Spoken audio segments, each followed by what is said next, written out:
Good evening. Time being 7 p.m., all members of the planning board being present, I call this meeting to order. First item on the agenda is approval of minutes from the May 11th, 2026 meeting. I'd like to make a motion to approve the meeting minutes from the May 11th, 2026 meeting. All right, I have a motion made. Do I have a second? Second. Motion made and second. All those in favor signify by saying aye. Aye. All those opposed, motion carries unanimous. That moves us on to agenda item B, committee reports, administrative actions. Are there any committee reports any of the members wish to make at this time? All set, Mr. Chairman. All set. Did you want to do your thing here, Vinnie? Or did you Do want it to at the end, I think. Do it at the, all right, very good. All right, moving on to agenda item B2, town planners report. Ms. Lauder? Thank you, Mr. Chairman. Real easy and quick tonight. On the horizon, we have one new application for the July 13th meeting, in addition to any continued hearings from this and previous, and that's a 90s Jenny's Way, a family suite special permit. Item number 2, we have a last day of school celebration scheduled for this Thursday, June 18th, from 1 to 3 p.m. Down at Livingston, and that's going to preclude the weekly farmers market, which is my next point. So the market kicked off on June 4th, and it'll run every Thursday except for the week of the 4th of July from 4 to 7 p.m. And last item of note, town offices will be closed this Friday, June 19th, in observation of the Juneteenth holiday. Thank you. All right. Thank you very much.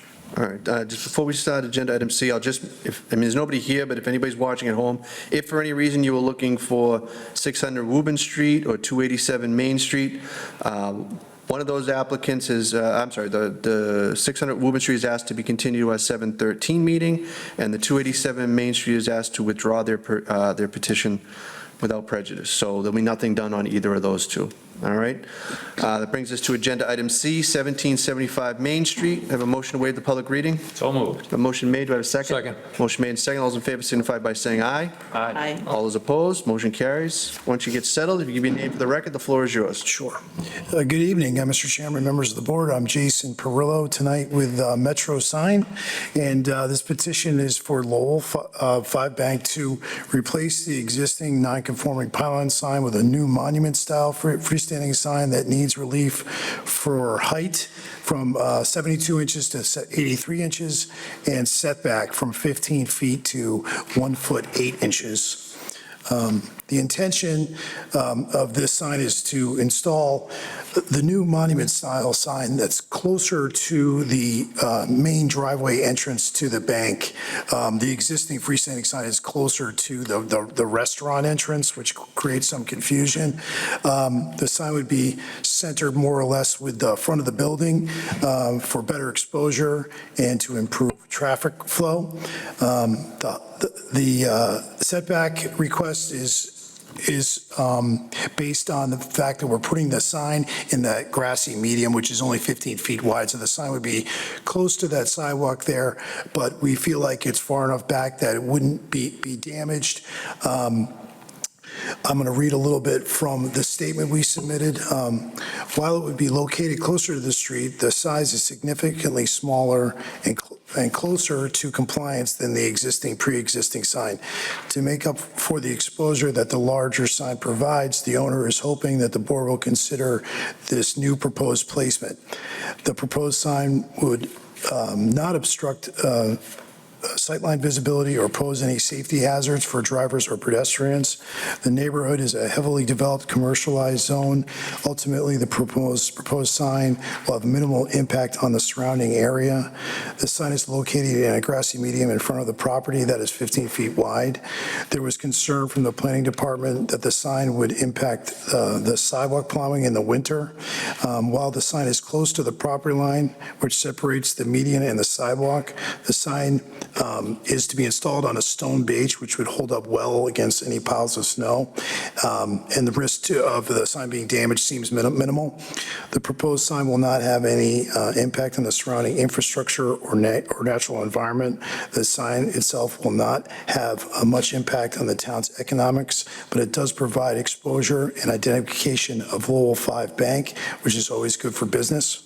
Overall, the board, we're hoping that the board will may grant desirable relief without substantial detriment to the public good and without nullifying or substantially derogating from the intent and purpose of the bylaw. Just wanted to add that the request of the increase in height from 72 inches to 83 inches is really just for better visibility and to ensure that the street address, which is on the bottom of the sign, would not be covered if there's more than it would only be covered if there was more than 2 feet of snow. So I'll just be happy to answer any questions you have. All right, we'll start with Mr. Champa. Thank you, Mr. Chairman. I really appreciate that you showed both versions of the sign, the compliant and non-compliant. You didn't quite have me till just at the end there when you said that we need to see that address and make sure that it's high enough that if snow or something were to accumulate, that it wouldn't be covered. So, I guess in this particular case, I like that we're not making the big sign, we're just putting it on the right mounting so that it works Correct. for several functional and utilitarian reasons. Correct. So that being said, I think it's an improvement. I think that it's, better for the traffic if they're looking for it. It's down here, not up there. So, and I think it's going to be better for the business because again, I think it's going to tie in more nicely with where the building is. So, and it is an improvement on the existing non-conforming sign that you have. So there's enough positives to this that I think it's a good recommendation. Thank you. Thank you. Mr. Fuchsia? I think it's definitely an improvement. It looks great. I don't have any problems with it. I'm all set with that. All right, Mr. Fratelli? Thank you, Mr. Chairman. So I have some issues with the sign. The sign looks great. I don't have a problem with the dimensions of the sign, but it's the location to the sidewalk and so forth and so on. So I think I would not be in favor of voting for allowing the sign that close to the sidewalk. All right, I don't know what you can do to change that. Maybe I like this design of the sign. If you even brought it up higher or something on a smaller pedestal or something, not quite like the other one, but maybe high enough so somebody wouldn't walk into it or something, but that close to the sidewalk just doesn't work for me. I just think it's going to be a problem. I think you're going to have the sign damaged by kids going by. It's right there for people to whack, kick, throw stuff at, smash, or whatever. I think up higher a little bit maybe on a pedestal like you have, but maybe raising it a little bit would keep that from getting damaged from snow, somebody running into it, somebody kicking it, or all that stuff that, snow plows coming by. And, I see mailboxes knocked down regularly by snow plows as they come down streets, so it's going to hit that sign at some point, whether it be unintentional, obviously, but obviously there's going to be some intentional people doing it just to do it as kids walk by, but I do like the sign. I like the number on this, the address on the sign. I don't have a problem with the sign size. I mean, it's a little oversized, but that's okay. I mean, for me, but just the location of it, I don't know what you can do about raising it or making it smaller or something, but, I just don't think that 1.8 feet off the sidewalk is going to work for me personally. I'm one board member out of 5, but Okay. So, but I do like the sign. It's a big improvement. I think the other one being gone is a good thing, but, I just think it's too close to where it is, whether you can reduce the size of it maybe and put it in the same spot, but I don't know, but that's just my opinion. So again, 1 of 5. So, but, Okay. but thank you very much. All set. Mr. Duffy? Thank you, Mr. Chairman. I realize you're dealing with kind of a tricky topography there, where you have that decline going and almost immediately off of the sidewalk. So that's a kind of a tough place to place that, So I understand that there are some restrictions there, and I don't know what, if any, if there would be a workaround on that. I don't have a problem with the size differences and the setbacks. I guess I would ask, it's a lighted sign, right? Yes, I believe, yes, it is illuminated. It's definitely subtle, though. It's definitely not going to be an eyesore, for sure. But it's illuminated, right? Yeah, Yes, it's internally illuminated, only the letters light up, so it's not like a big, like, the whole thing doesn't light up, so just, All right, as long as it's, is it dimmable or? oh, yeah, absolutely. We put dimmers on everything now. Or do you guys, or do they, somebody have to? We put it would be manual, but we put dimmers on every sign now. Okay. Okay. Well, that's all I have. I would be in favor of the sign. Yeah, I mean, I feel all right about, I mean, you guys understand, you've been told enough times now where the sign is and what your danger potentially is for it getting, whacked or damaged or whatever. One of the conditions that I'm going to ask that we include in this is that it be, continue to be well-maintained in Absolutely. perpetuity, meaning if it does become damaged, it needs to be repaired quickly. Absolutely. And that it be kept clean, and all those things I'm going to ask that those be included as conditions to make sure that if, it's catching a beating in the winter, it's not covered in snow and, grunge and whatnot, that someone's out there taking care of it. Because one of the reasons why I'm in favor of this is because, and I think some of the others have said it, is this is to me, a huge improvement over the sign that's there. However many feet up in the air, it's more like a flagpole than anything else. It's in a better spot because it directs you to where you really should probably be going in to get there, or at least a lot easier, at that light, where the post office is to get in. So, obviously it incorporates their new logo, which they need anyways, which, is good timing, to do those things. So, as long as you guys are understanding that, or they're understanding that they're taking the risk of its proximity to where snow removal might happen. I mean, I see that as being the most likely thing that would, be problematic. But otherwise, I'm fine with it if that's, with their preference. I mean, maybe at some point, if it becomes a real problem, they may have to come back and see if there's a way to shift it or whatever. But for right now, I'm fine as long as, everybody's aware of, the burden they're taking on to make sure that they keep the sign, in good operating and appearance, going forward. Otherwise, I'm good. All right. With that, I'll open up to the audience. Seeing that there is no one in the audience, I will bring it back to the board. Just one more question. The old sign coming down, Absolutely. Okay. Yep, this is So- replaced. Red Sea Church Insurance not going to be on the site anymore? I can't speak to that. I know that this design is the final design, so they're not going to be added to this new sign. Okay. All right. Just, I mean, obviously, if something changed, they got to come back, but I mean, that's, You get one sign. yeah. So how soon is this going to be taking place? As soon as possible. We don't want to do this in the winter, so Yeah, no. definitely hopefully by the fall, at the latest.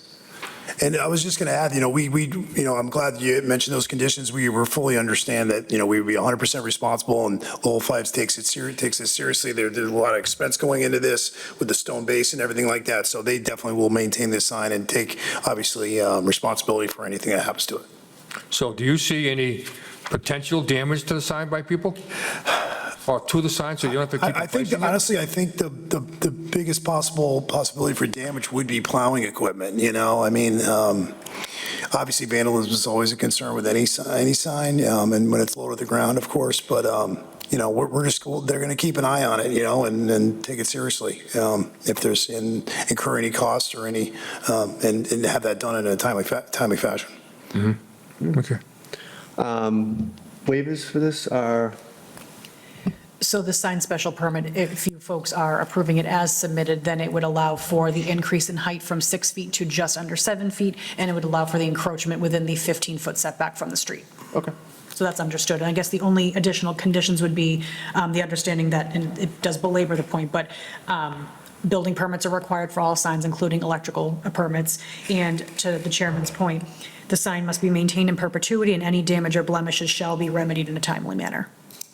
All right. Everybody's good with that? Yes. All right, so take a motion to close the public hearing. So moved? Motion made, do you have a Second. second? Motion made and second, all those in favor signify by saying aye. All right. All those opposed, motion carries, unanimous. As to, and so we don't need to do the waiver, we're just doing it with the signed special permit, okay. Correct. So as to the signed special permit, do we have a motion? I'd like to make a motion to approve the signed special permit at 1775 Main Street. All right, so as Second.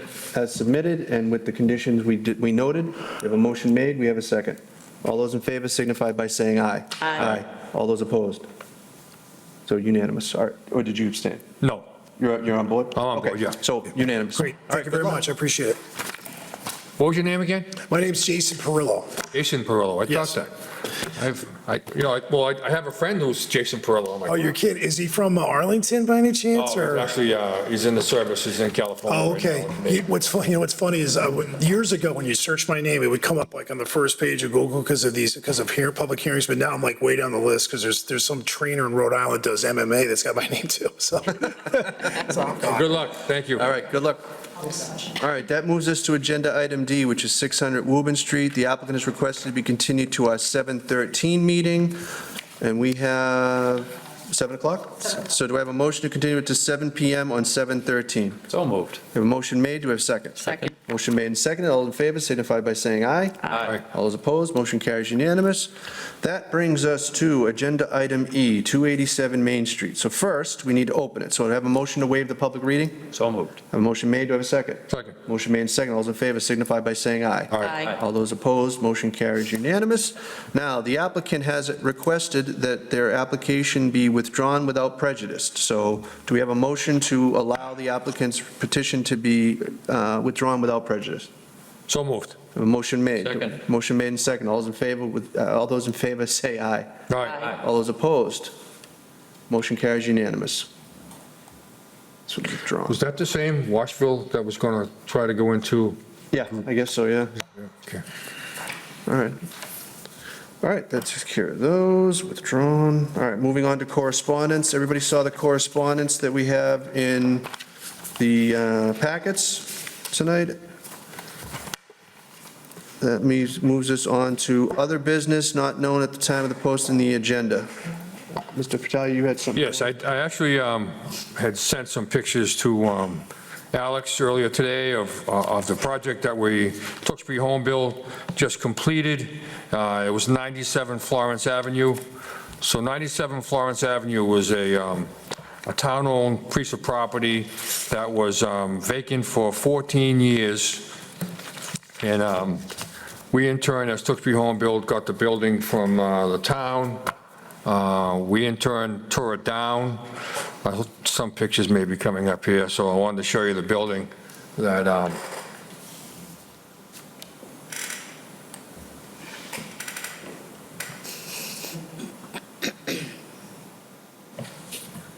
so that was the existing building that was there that was town-owned, vacant for 14 years, like I said. Encroached on the right-hand side to the neighbor next to the fence, and he was getting bricks coming off the chimney into his yard from the property, and he was so ecstatic to see the building come down. He had it torn down by a general contractor. Couldn't get in there with equipment because of the fencing, and had to tear it down by hand, which he did. We moved the property from there to the middle of the lot, which is a picture right here. The majority of this work was done by Shawshene Technical High School. We had a gentleman from Tewksbury who's probably pretty well known to everybody on the board, Matt Ginsberg, stepped up and volunteered to be the general contractor for the property. He went and helped getting all the permits and getting all the regulations involved. He had a number of his contractors come down and give us prices for this, that, and the other thing. We had the house framed and roofed and windowed before Shawshene Tech finally came in. The picture you see on the screen right now is a lottery winner who won the lottery for the property. There were like 36, I think, applications that were approved. Here they are, the new owners coming into the property for the first time. She's a single mom from Lawrence with 2 kids. This picture here is an open house we did at the property on Sunday for the neighbors to come in, meet the new tenants, that's new owner that's coming in. And the gentleman on the right of the screen in the dark shirt and white shorts was a former resident of the home who lived there years and years ago, and was so happy to see something come about that's better than what it was before. So he met everybody and was welcomed back to the neighborhood, and all the neighbors had come in and gone and so forth and so on, but they were ecstatic to get the house livable. So now we're in the process of doing a purchase and sale agreement on the house, and hopefully she'll be in there by the summer, and then hopefully become a resident of Tewksbury, and a good resident. She has 2 children, one going into the 8th grade, one going into the 1st grade, so they'll be in Tewksbury Public Schools in September, which is great. I just wanted to do a shout out to a number of people that helped get this project done. And like I mentioned earlier, Matt Ginsberg, if it wasn't for him, this house wouldn't have been built. Shawshene Tech came in. Once we gave them the frame of the house, they came in with their electrical department, their plumbing department, the carpentry department, all the HVAC people that came in and did the house over. Phenomenal job. They were there all the time with the students, and it was great seeing women and boys at Shawshene Tech working hand in hand at the property, getting it done. So the house came out great. We had the neighbors actually pick the color of the siding, because they're going to be looking at it all the time. So I let them do that. There's lots of other local contractors that I just want to recognize for their help. You know, and a lot of people from Tewksbury stepped up and helped to get this project done, or it wouldn't have been done. You know, it started with Eric Murray and the foundation work, and Mark Bradley, another Tewksbury resident, with all the site work and the sewer work. Wilmington Builders came out and did a lot of, gave us a lot of discounted materials to help us get the process going along. Jonathan Champa, our board member here, and Jerry Delaney also helped up to get electrical supplies for the property. Anything we needed, they helped get it done. A couple other gentlemen, Tom Bowley, who I asked to get a dumpster to the site. He delivered a dumpster, then proceeded to tell us that there'd be no charge to Tewksbury Home Build for any dumpsters that were used and dumped at the site, which was a big savings for us. We had probably 5 or 6 dumpsters there, if not more, between tearing the house down and all the construction that was done there. And then another gentleman from Tewksbury who I want to recognize, Scott Patterson, who some of us know very well. His company helped us before on South Street with one of our other projects. He actually came and donated all the sheetrock for the whole house. He came with his workers and staff from the office to come in to hang all the sheetrock. Then they proceeded to go to the brewery, Treehouse Brewery afterwards. So, but they also came in after the sheetrock was hung with another crew of gentlemen and did all the completion of all the sanding and finishing of the plaster work involved. And they went to Treehouse afterwards as well. But it was actually a nice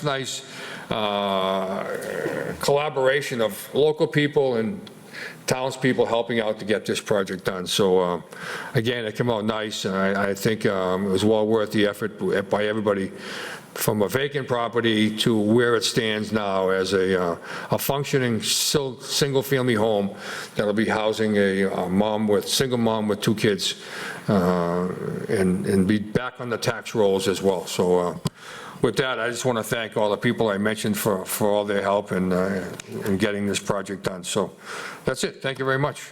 Very nice.